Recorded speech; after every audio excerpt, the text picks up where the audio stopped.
আপনি ঈমান এনেছেন, নামাজ পড়তে পারেন, সমস্যা নাই। আপনি ঈমান এনেছেন, রমজান মাসে রোজা রাখতে পারেন, সমস্যা নাই।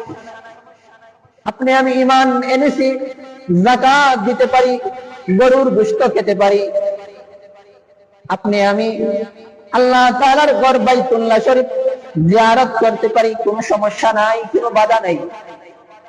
কিন্তু ইসলামের প্রথম যুগে এমন অবস্থা ছিল, যখন নাকি একজন বেদুইন, যখন নাকি একজন